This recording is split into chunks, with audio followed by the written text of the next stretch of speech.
Hello dear students, welcome to online study. So in previous video we have discussed lesson number 2, The Adventures of Toto, which is written by Ruskin Bond. So today we will continue with the next paragraph. So let's have a next paragraph.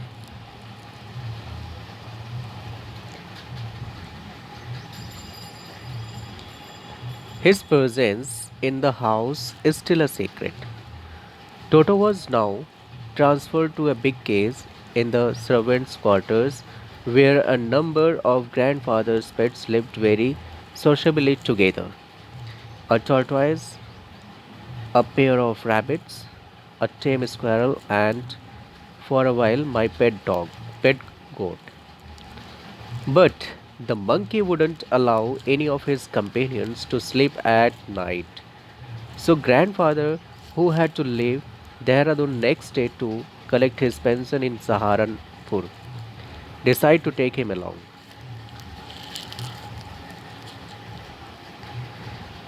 Here, sociably means in a friendly manner. Toto was shifted to the servant quarter. He was put in a cage. He would live with the other pets in grandfather's zoo. The zoo comprised of a tortoise, a pair of rabbits, a squirrel, and the writer's pet goat. But Toto was very mischievous. He did not let the animals sleep at night. The writer's grandfather had to leave for Saharanpur the next day, so he decided to take Toto along as he was unmanageable.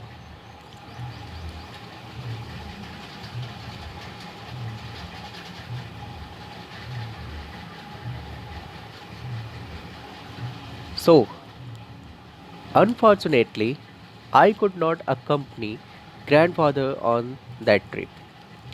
But he told me about it afterwards. A big black canvas kit bag was provided for Toto. This, with some straw at the bottom, became his new abode. When the bag was closed, there was no escape. Toto could not get his hands through the opening, and the canvas was too strong for him to bite his way through. His efforts to get but only had the effect of making the bag roll about on the floor or occasionally jump into the air. An exhibition that attracted a curious crowd of onlookers on the Dehradun railway platform.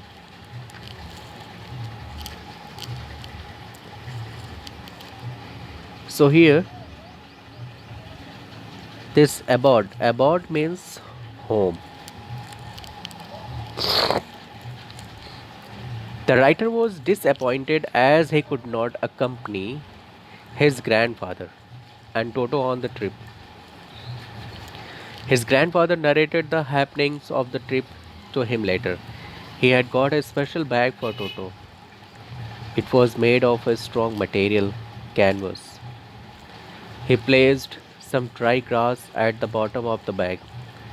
On the trip, the bag would be Toto's home as he would live in it. The bag had a zipper on the top of it. The writer's grandfather ensured that when the bag was closed, Toto would not be able to escape out of it.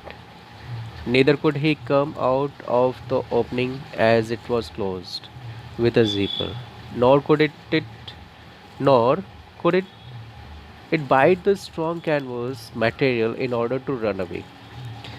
Still, Toto made unsuccessful attempts to come out of the bag. Due to this, many times the bag would roll on the floor or it would certainly jump in the air. These movements were noticed by the people on the railway platform and made them curious to know what was inside the bag.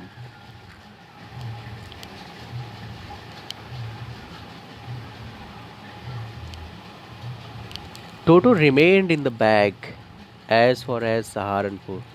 But while grandfather was producing his ticket at the railway turnstile, Toto suddenly poked his head out of the bag and gave the ticket collector a wide grin.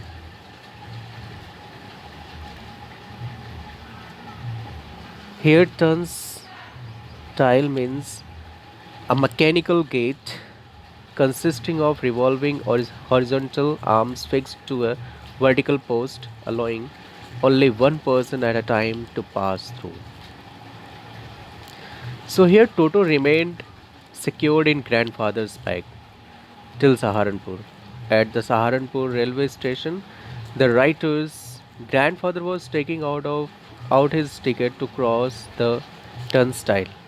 So at that time, Toto peeked out of the bag and he smiled at the ticket collector.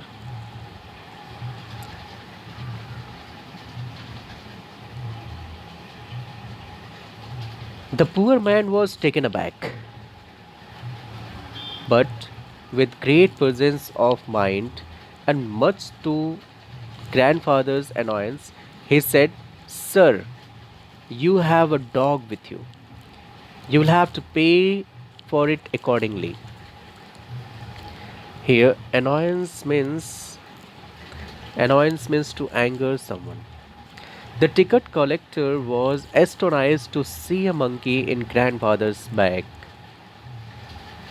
He recovered quickly and asked grandfather to pay the ticket monkey for traveling with a dog. In vain did grandfather take Toto out of the bag. In vain did he try to prove that a monkey did not qualify as a dog or even as a quadruped. Toto was classified a dog by the ticket collector, and 3 rupees was the sum handed over as his fare. Vain. Vain means an unsuccessful attempt. Quadruped, an animal which has 4 feet, and this fare means ticket price. Grandfather was unsuccessful in explaining to the ticket collector that Toto was a monkey and not a dog. He insisted that Toto was not even an animal with 4 feet. But the ticket collector was firm that Toto fell in the category of dogs. Grandfather had to pay 3 rupees for Toto's ticket.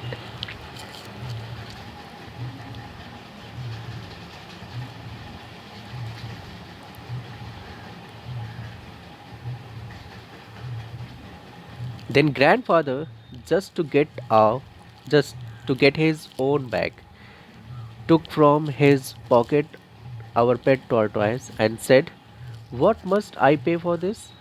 Since you charge for all animals here."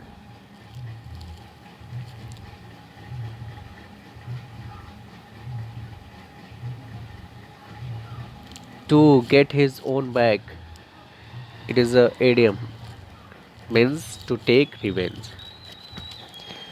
Grandfather was disappointed, and in order to take revenge from the ticket collector, he took out his pet tortoise from his pocket.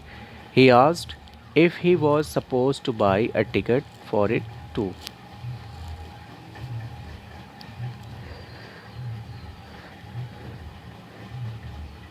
The ticket collector looked closely at the tortoise, prodded it with his forefinger, gave grandfather a pleased and triumphant look, and said, "No charge. It is not a dog." When Toto was finally accepted by,